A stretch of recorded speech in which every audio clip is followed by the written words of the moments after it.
Welcome students in your second year class. It's our first class of third paper inclusive education.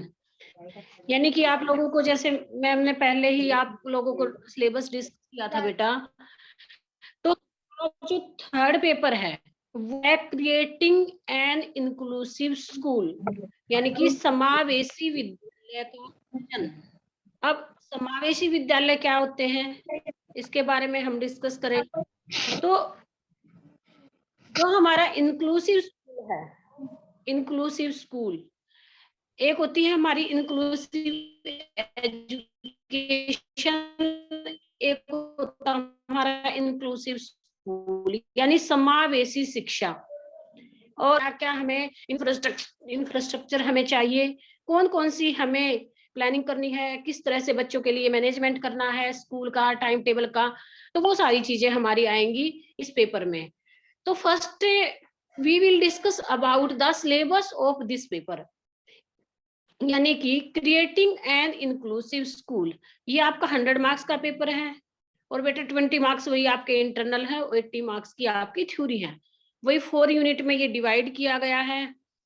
It has 9 question which are 1 of 4 marks और 4 question are 16 marks.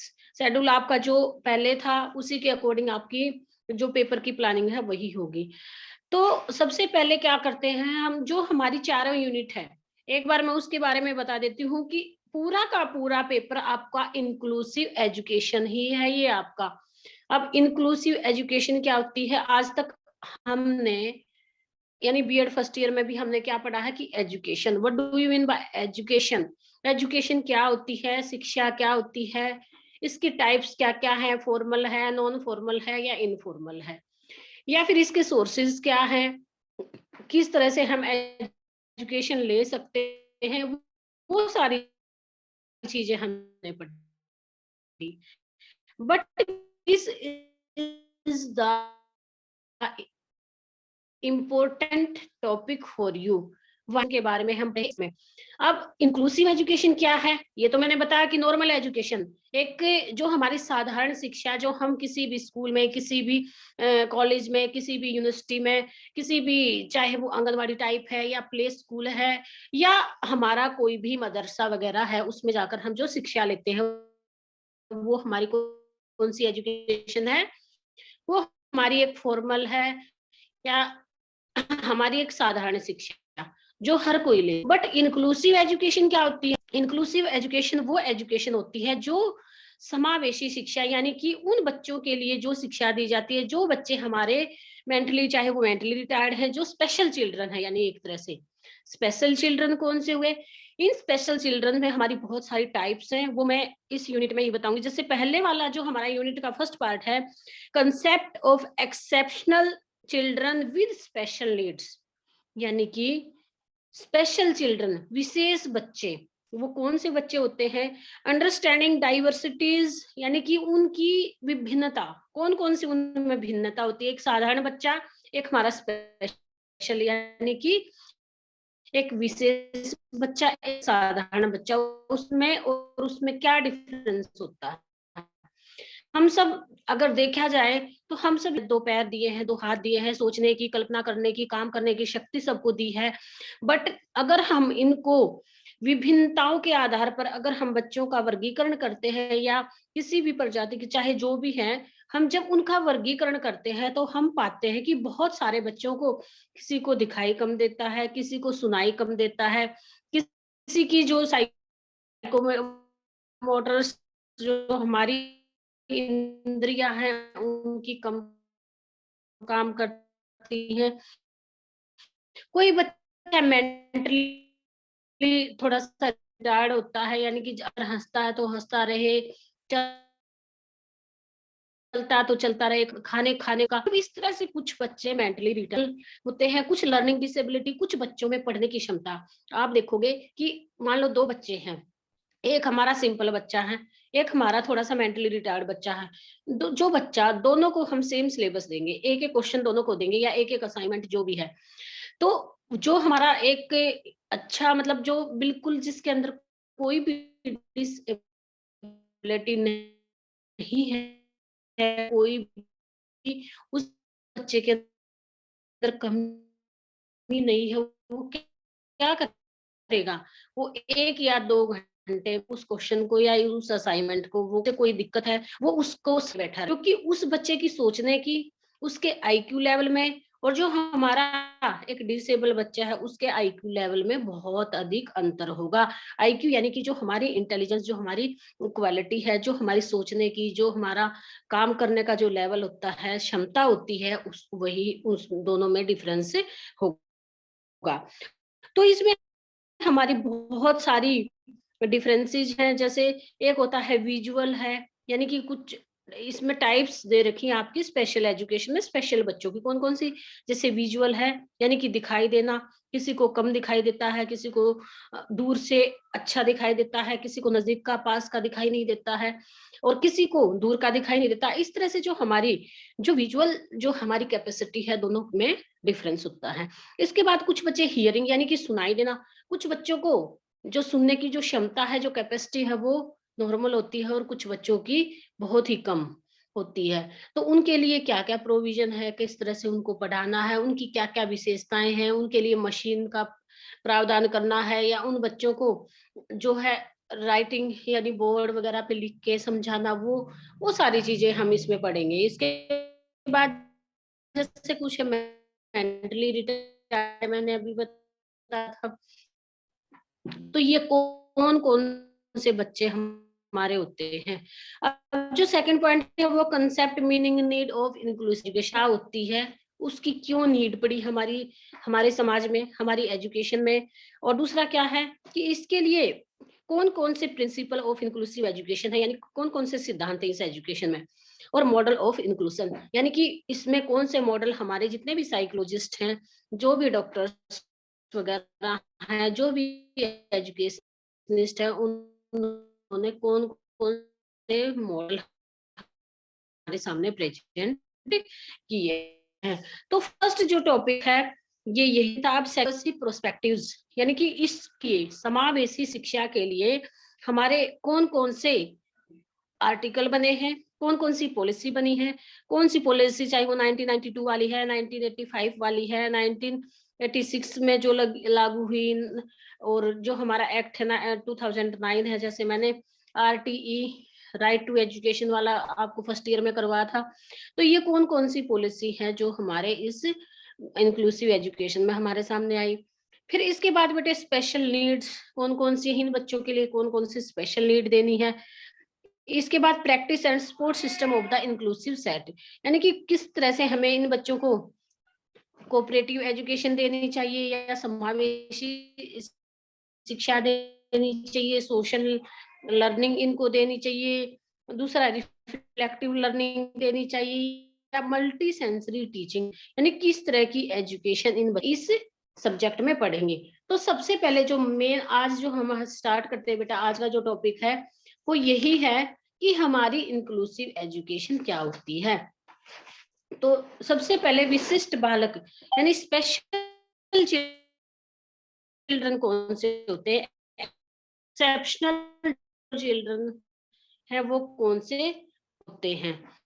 तो exceptional जो children होते हैं, सबसे हमारी class में 20-25 बच्चों की एक क्लास है, तो हम देखते हैं कि वो 25 के 25 एक जैसे नहीं होंगे, है ना? आप सब भी जानते हैं ये चीज। तो कुछ बच्चों को देखेंगे कि ब्लैक बोर्ड पे उनको दिखाई नहीं देगा, तो उनको क्या है, उनको विजुअल जो है डिसेबिलिटी है उनके अंदर है, यानी कि जो देखने की जो क्षमता है उनकी सही नहीं है। उनको बोर्ड पे बिल्कुल या तो हम पास ले जाके बिठाएंगे या उन बच्चों को जैसे चश्मा वगैरह या उनको कोई ना कोई जो डिसेबिलिटी है उसके अकॉर्डिंग हम उनके लिए प्रोविजन रखेंगे।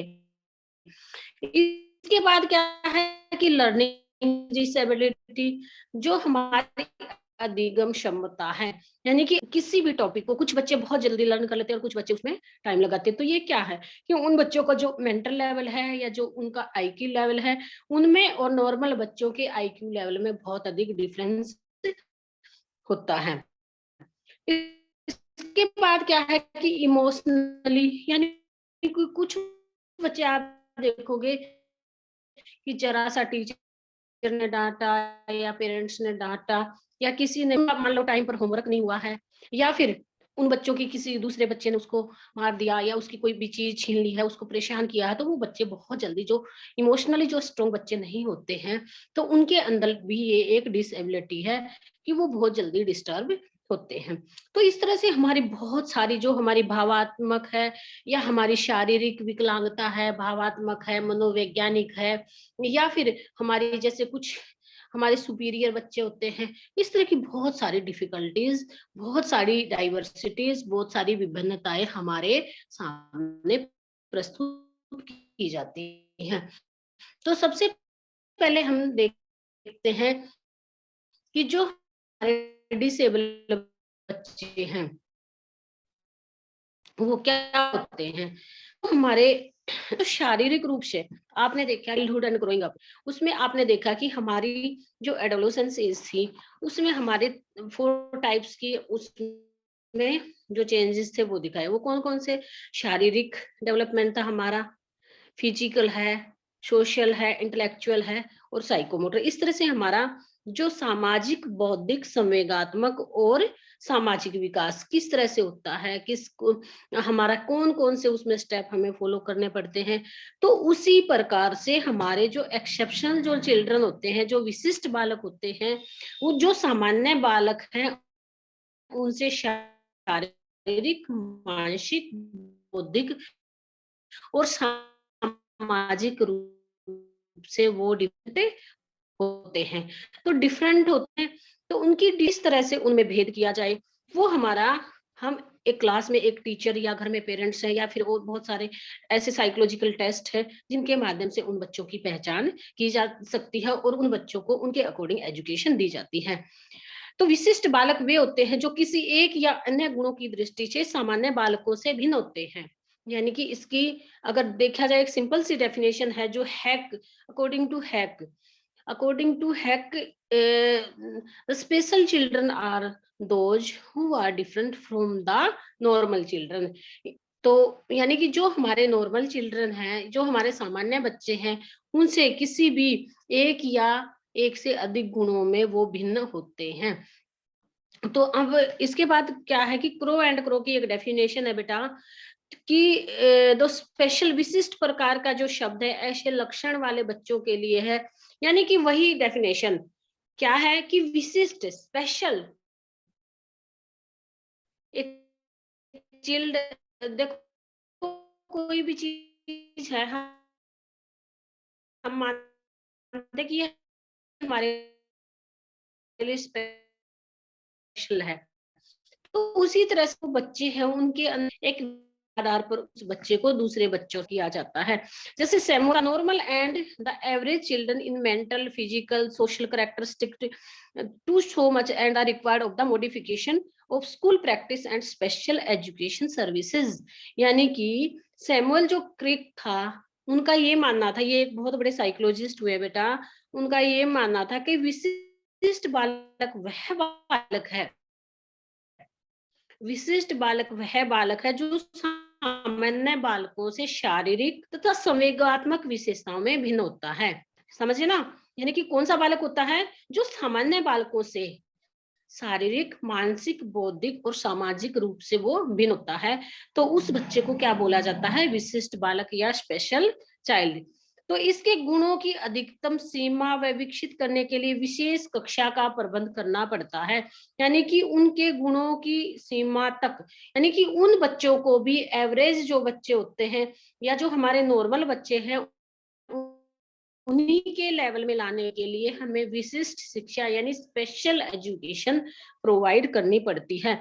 तो ये बच्चे हमारे, इन जो एजुकेशन है उसका विशेष जो प्रबंधन है वो हमारा स्कूल, कॉलेज या यूनिवर्सिटी वो ही करती है।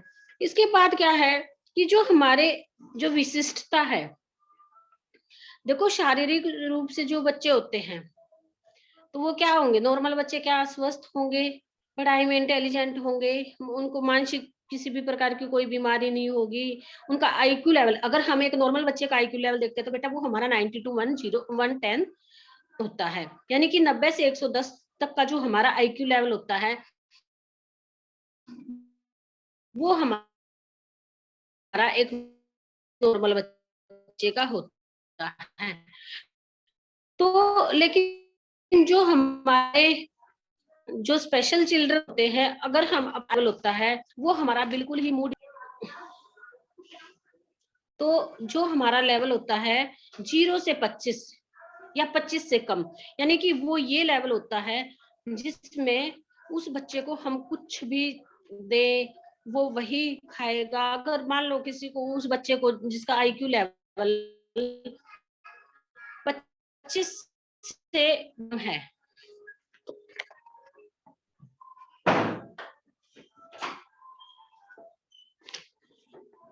अगर किसी बच्चे का आईक्यू लेवल 0 से 20 तक होगा, तो उस बच्चे का क्या है कि मान लो उस बच्चे को कोई खिलौना दे देते तो उसको तोड़ता है, वो तोड़ के ही उसको मानेगा, वो नहीं छोड़ेगा। इसके बाद 25 से 50 तक हम देखते हैं कि उस बच्चे को अगर हम सिखाने की कोशिश करते हैं, वो अपना जैसे अपना अपना जो बेसिक काम है वो बच्चा वो कर लेता है। जैसे उसको खाने को देते हैं तो वो खा लेता है, खेलने के लिए देते तो खेल लेता है।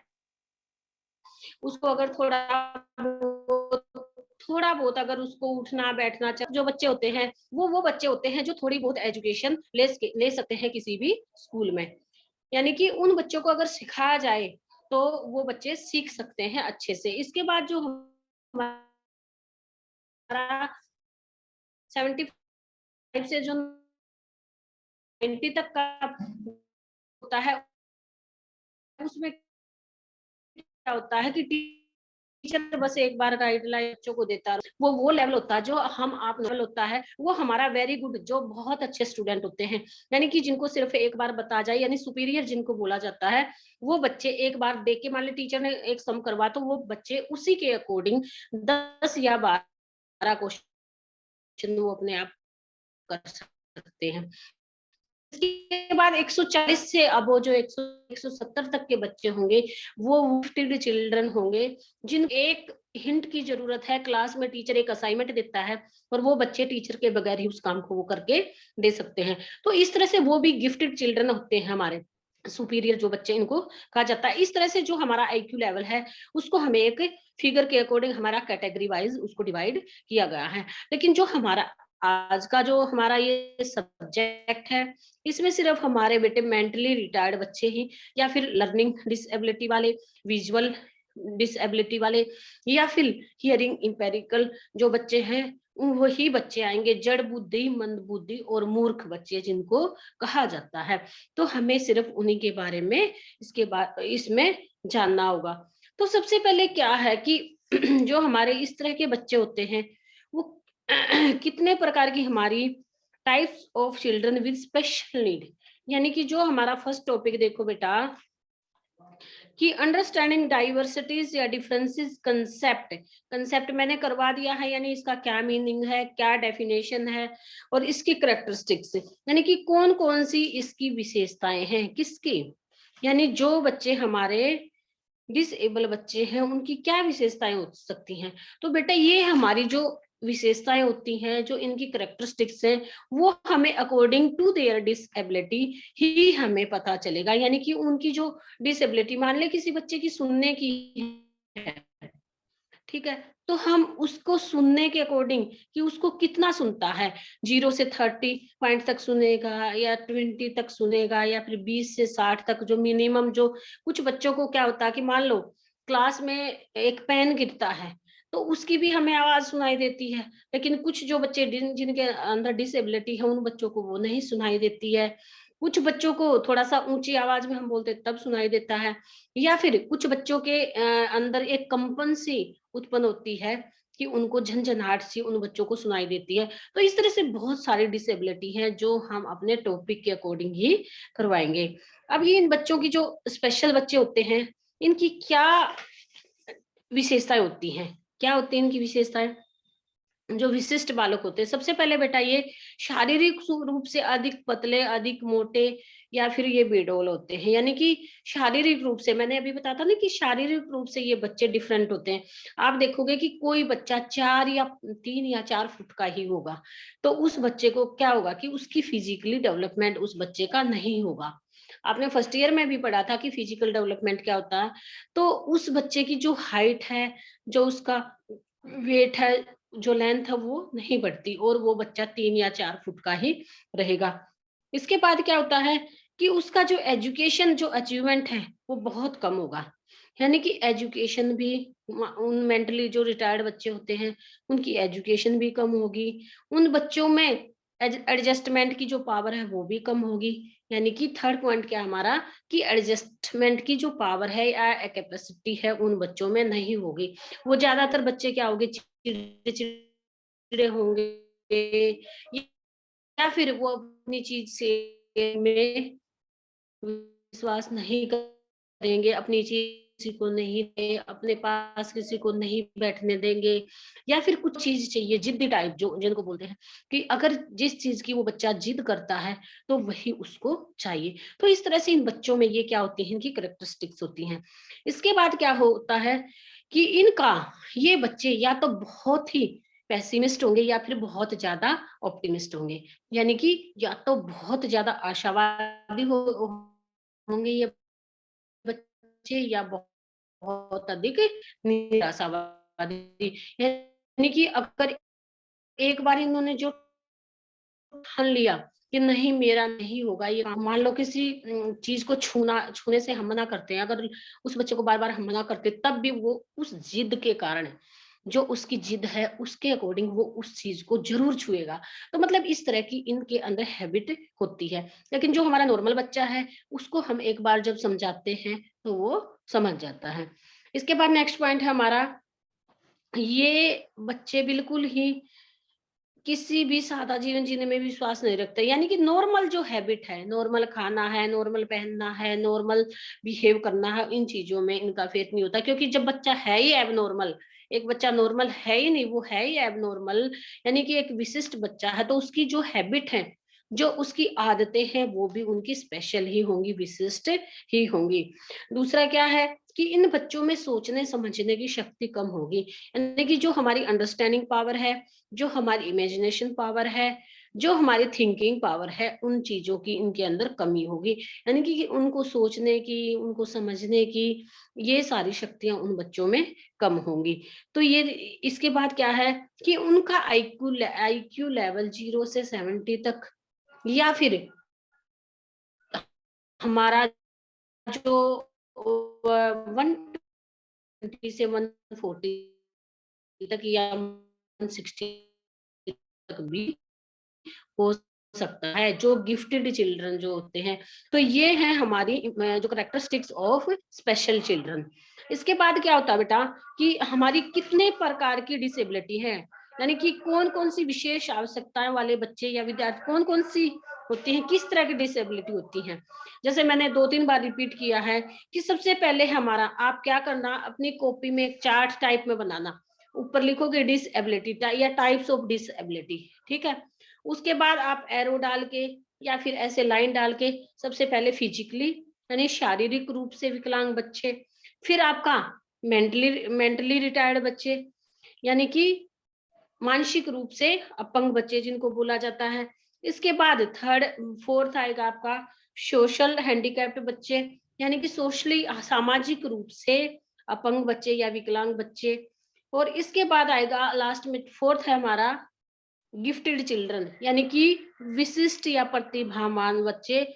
और लास्ट वाले में आएगा हमारा मल्टी हैंडिकैप्ड चिल्ड्रन, यानी बहुत सारे। सबसे पहले हमारा शारीरिक, मानसिक, सामाजिक और हमारे गिफ्ट से, अगर हम फिर इनकी फर्क अगर हम करते हैं बेटा, मान लो शारीरिक रूप से है, फिजिकली एक बच्चा है, तो उसके आगे फर्दर वही जो डायग्राम मैंने बताया है, सबसे पहले आप क्या डालोगे, स्पेशल चिल्ड्रन या टाइप्स ऑफ स्पेशल चिल्ड्रन, या फिर डिफरेंशिएशन, या फिर आपका स्पेशल नीड, कुछ भी डाल के आप टाइप्स लिखोगे। सबसे पहले टाइप्स में क्या डालोगे? शारीरिक, फिजिकली, मेंटली, सोशल और गिफ्टेड। शारीरिक, मानसिक, सामाजिक और प्रतिभावान बच्चे। 4 टाइप्स होगी आपकी। इसके बाद से पहले जो टाइप्स हमने डाली है वो सबसे पहले हमने फिजिकली डाली है ना, तो फर्दर उनकी टाइप्स बताएंगे। तो फिजिकल में कौन सी होगी हमारी? सबसे पहले हमारा विजुअल, यानी कि दृष्टिबाधित बच्चे, ठीक है। जिन दृष्टिबाधित में कौन से आएंगे? जिनको कम दिखता है या फिर जिनको दिखाई नहीं देता है या बिल्कुल ही अंधे हैं कुछ बच्चे, तो उस तरह से। शारीरिक रूप से विकलांग बच्चों में सबसे पहले आपका दृष्टिबाधित, यानी कि उनको दिखाई नहीं देना, इस बच्चे बोला जाता है। स्पीच इम्पेयर्ड, यानी कि जिनसे बोला नहीं जाता, जिन बच्चों से वाक दोष जिसको बोला जाता है, यानी कि जो बच्चे बोल नहीं सकते। और फोर्थ है आपका क्रिपल्ड चिल्ड्रन, यानी अपंग बच्चे। अपंग बच्चे यानी कि जैसे किसी के पैर में, हाथ में कोई भी डिसेबिलिटी है, किसी को जैसे पैरालाइज टाइप हो जाता है, इस तरह की अपंगता। और उसके बाद ये वो 4 बच्चे हैं हमारे, कौन से हुए हमारे? देख, ठीक है। इसके बाद हम देखते हैं कि मेंटली रिटायर्ड बच्चे। मेंटली रिटायर्ड में कौन से होंगे? कि कुछ उसमें भी कुछ थिंकिंग पावर है हमारी, अंडरस्टैंडिंग पावर है हमारी और लॉजिकल, क्योंकि तीनों हमारी मेंटली लेवल पे डिपेंड करते हैं। कि कुछ बच्चे क्या है कि उनकी थिंकिंग पावर, यानी कि सोचने की क्षमता, कुछ बच्चों में अंडरस्टैंडिंग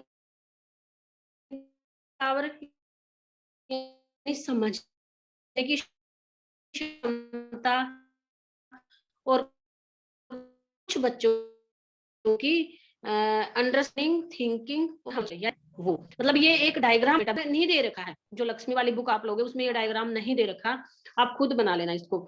इसके बाद क्या है कि सामाजिक रूप से पिछड़े हुए बच्चे, यानी सोशली रिटायर्ड बच्चे। तो इसमें कौन से बच्चे आएंगे बेटा? इसमें वो बच्चे आएंगे सोशल, जो सामाजिक रूप से, जैसे कुछ बच्चे क्या करते हैं कि समाज में वो एडजस्टमेंट की उनके अंदर दिक्कत होती है। सबसे बड़ी क्या होती है कि वो एडजस्टमेंट नहीं कर पाते। दूसरा क्या है कि बाल अपराधी, यानी कि वो बच्चे जो सोशल, जो सामाजिक अपराधी जो बच्चे होते हैं, वो बाल अपराध तरह की समस्या करते हैं। यानी कि जैसे 18 साल से कम एज वाले बच्चे हैं, वो किसी किसी को भी जैसे चोरी करना है, या फिर आपका किसी के साथ मिसबिहेव करना है, या बहुत सारी ऐसी सोसाइटी में दिक्कतें वो बच्चे क्रिएट करते हैं। तो ये होते हैं हमारे 2 प्रकार के सोशली रिटायर्ड बच्चे, यानी कि कौन से? एक तो बाल अपराधी, दूसरा एडजस्टमेंट, यानी कि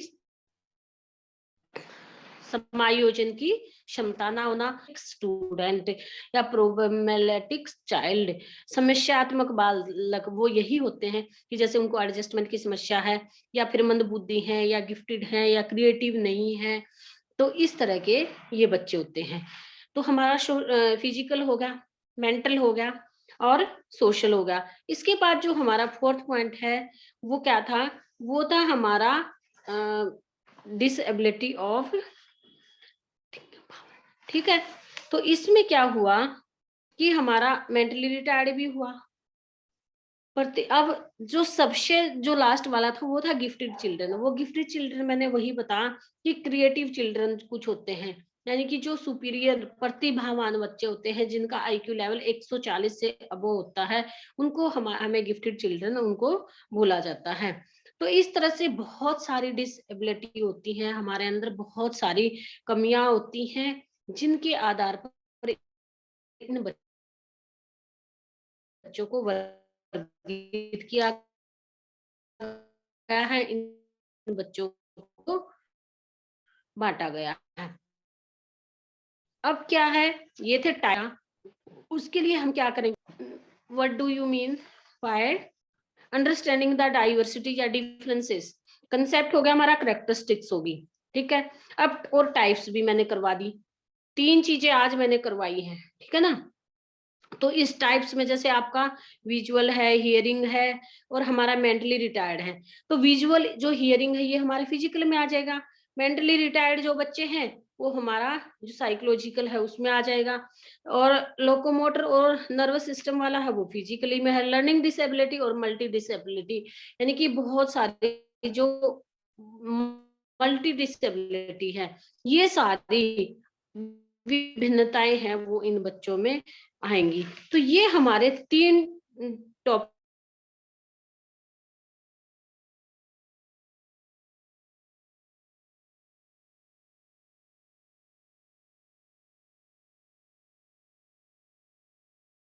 सामान्य रूप से जो पिछड़े हुए बच्चे हैं, ठीक है।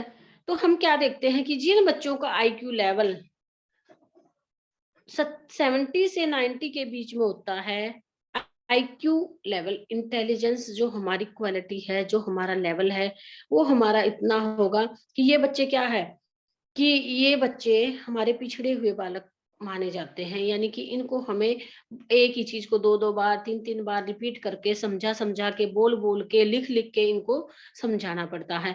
अब मेंटली रिटायर्ड बच्चे भी वही है कि जैसे मैंने अभी बताया था कि उन बच्चों का क्या है, ना वो अंडरस्टैंडिंग उनके अंदर पावर होती है मेंटली रिटायर्ड बच्चों में, ना एडजस्टमेंट की पावर होती है और ना ही उनके अंदर थिंकिंग पावर होती है। तो इस तरह से वो मेंटली रिटायर्ड बच्चे होते हैं। अब जो हमारे गिफ्टेड चिल्ड्रन है वो मैंने जैसे अभी बताया था कि कुछ बच्चे ऐसे होते हैं कि उनका बहुत अधिक क्रिएटिव होंगे वो। देखो आप देखो कि एक बहुत अधिक कैसे कैसे उसको डायग्राम बनाना है, किस तरह से एक अपने से लगाओ आप कि जब हम एक क्वेश्चन पुट करते हैं स्टूडेंट से, तो वो स्टूडेंट उस क्वेश्चन का जो रिस्पॉन्स देते हैं, यानी कि किस तरह से उस क्वेश्चन को वो एक्सप्लेन करते हैं, किस तरह से हमारे सामने प्रेजेंट करते हैं। मान लो यही क्वेश्चन मैंने आपको दिया, what do you mean by the inclusive education, या what do you mean by inclusive schools, जो भी है मैंने ये दिया। तो अब आपको इसको कैसे प्रेजेंट करना है, वो क्रिएटिविटी आपके अंदर होनी चाहिए। कि कुछ बच्चे क्या करेंगे, इंक्लूसिव एजुकेशन है उसी पे इतना सारा दे देंगे, बहुत सारा उसी पे मीनिंग डेफिनेशन में सारा टाइम निकाल देंगे। कुछ बच्चे क्या करेंगे, उसका मीनिंग डेफिनेशन, उसकी इंपॉर्टेंस, कैरेक्टरिस्टिक्स बिल्कुल सीक्वेंस में करेंगे। कुछ बच्चे उसी चीज को एक डायग्राम के, जैसे मैंने अभी बताया है कि आप क्या करोगे, जो हमारी डिसेबिलिटी हैं, जो हमारी विभिन्नताएं हैं, उनको एक डायग्राम के थ्रू अगर हम देखो पॉइंट टू पॉइंट उसको एक्सप्लेन करेंगे, तो वो कितना सुंदर लगेगा। और उसमें बिल्कुल अंदर तक, मतलब उसको डिटेल में पढ़ने की भी एग्जामिनर को जरूरत नहीं होती, और उसी के अकॉर्डिंग उनको मार्क्स मिलते हैं। तो ये हमारी एक क्रिएटिविटी होती है, यानी कि हमारा एक क्रिएटिव माइंड होता है कि किस तरह से हमें एक क्वेश्चन को प्रेजेंट करना है, किस तरह से हमें अपनी बात रखनी है, किस तरह से हमें दूसरे को समझाना होता है। तो इसी तरह के ये हमारे गिफ्टेड चिल्ड्रन होते हैं, या क्रिएटिव चिल्ड्रन जिनको बोला जाता है। अब प्रॉब्लमेटिक स्टूडेंट क्या होते हैं, या फिर जो हमारे कुछ जैसे बाल अपराधी जिनको मैंने बोला है, इनका क्या है कि ये बच्चे क्या होते हैं, जो हमारे सोसाइटी के, जो हमारे हमें ड्यूटीज दी गई है, जो हमारे राइट्स हैं, उनको वो फॉलो नहीं करते हैं। कुछ नियम होते हैं, कुछ आदर्श होते हैं, उनको फॉलो नहीं करते हैं। उनके अंदर ईगो सबसे ज्यादा होती है, यानी कि उनकी जो ईगो की जो पावर है, अगर उनको थोड़ा सा भी कोई कुछ बोलता है तो उनको वो क्या करते हैं कि ज्यादा जल्दी हाइपर वो हो जाते हैं। कहने का मतलब है कि उनके अंदर वो एडजस्टमेंट की वो क्षमता नहीं होती है, एडजस्टिंग पावर उनके अंदर नहीं है। तो उसी प्रकार से ये बच्चे क्या होते हैं कि संवेगात्मक रूप से भी बहुत जल्दी, आप देखते हो कि ये बहुत जल्दी लड़ाई करते हैं। मान लो शेयरिंग की भावना इनमें बिल्कुल भी नहीं होगी, एडजस्टमेंट इनके अंदर बिल्कुल भी नहीं होगा। अगर इनसे कोई चीज, ये जिद्दी टाइप के ये बच्चे होते हैं, इनसे कोई चीज अगर हम छीनते हैं या बोलते हैं तो वो क्या करेंगे, उसके लिए रोने लग जाएंगे, छीना झपटी करेंगे। मतलब इस तरह की इनके अंदर कुछ कमियां होती हैं, और इन्हीं कमियों के आधार पर इन बच्चों को स्पेशल चिल्ड्रन कहा गया है। यानी कि कोई भी एक कमी लगा लो या 2 कमी, कुछ बच्चों में क्या होता है देखो, कुछ बच्चों को दिखाई भी कम देता है और सुनाई भी कम देता है, तो उसके अंदर 2 हमारी डिसेबिलिटी हुई। ठीक है। और कुछ बच्चे ऐसे होते हैं कि बिल्कुल ही डीफ एंड डम्ब के साथ साथ, यानी कि ना उनको सुन सकते हैं वो, ना वो बच्चे बोल सकते हैं, ना उनका फिजिकली डेवलपमेंट होता है, ना ही वो अपना जो बेसिक जो काम है वो भी नहीं कर पाते हैं। तो उनके अंदर साइकोलॉजिकल, फिजिकल हर तरह की डिसेबिलिटी उन बच्चों के अंदर होती है। तो उनको क्या बोलते हैं? Multi disability child. तो इस तरह के ये बच्चे हमारे होते हैं। अब इनके अंदर वो सारी की सारी, जैसे मान लो कोई भी बच्चा है हकलाता है, वो भी एक डिसेबिलिटी है।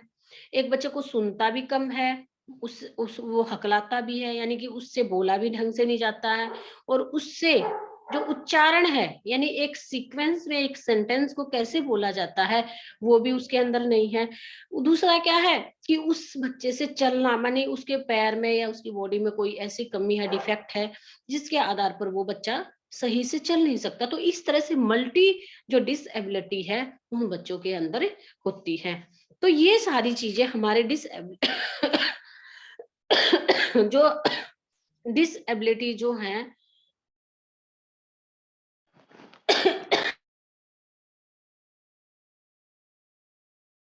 यानी कि ये बहुत सारी जो कमियां हैं इन बच्चों में होती हैं, जिनके आधार पर इन बच्चों को डिफरेंशिएट किया जाता है। यानी कि कुछ बच्चों में इतनी ज्यादा ये सीरियस होती हैं, जैसे क्या होता है कि इन बच्चों का, मान लो कोई भी, जैसे कोई भी न्यू बोर्न बेबी है, तो कई बार क्या होता है बेटा, उसके दोनों पैर ही, जैसे दोनों पैर ही वो जुड़े हुए होते हैं, मतलब उनका बाय बर्थ से ही। कुछ बच्चों का क्या होता है कि वो बिल्कुल उनकी गर्दन ही नहीं टिकती है। कुछ बच्चों से बोलने बोलने की शक्ति उनमें नहीं होती है। तो मतलब इस तरह की कुछ बाय बर्थ भी होते हैं, और कुछ बच्चे बाद में भी हो जाते हैं किसी वजह से। मान लो कोई भी एक्सीडेंट वगैरह हो जाता है या कोई मिस हैपनिंग हो जाती है, तो उससे क्या हो जाता है कि बच्चे के अंदर वो डिसेबिलिटी पैदा हो सकती है। यानी कि ये बाय बर्थ भी हो सकता है, और आफ्टर बर्थ भी ये डिसेबिलिटी हमारे अंदर आ सकती हैं। अब देखो मान लो कोई सिंगल चाइल्ड है, तो वो क्या है कि कई बार उस बच्चे को, क्योंकि वो रहना जब उसको अकेला है, अगर दूसरा बच्चा आता है तो उसके साथ क्या है, कई बार एडजस्टमेंट नहीं करता। लेकिन जो नॉर्मल बच्चा होता है वो हर तरह से, चाहे स्कूल है, चाहे अपना घर है, या फिर सोसाइटी है, या प्लेग्राउंड है, एक नॉर्मल बच्चा हर जगह एडजस्टमेंट करता है। लेकिन एक डिसेबल बच्चा, एक अपंग बच्चा, वो एडजस्टमेंट नहीं कर पाता है। तो ये थी आज की हमारी क्लास बेटा। एक टॉपिक आप लोगों का कंप्लीट हुआ।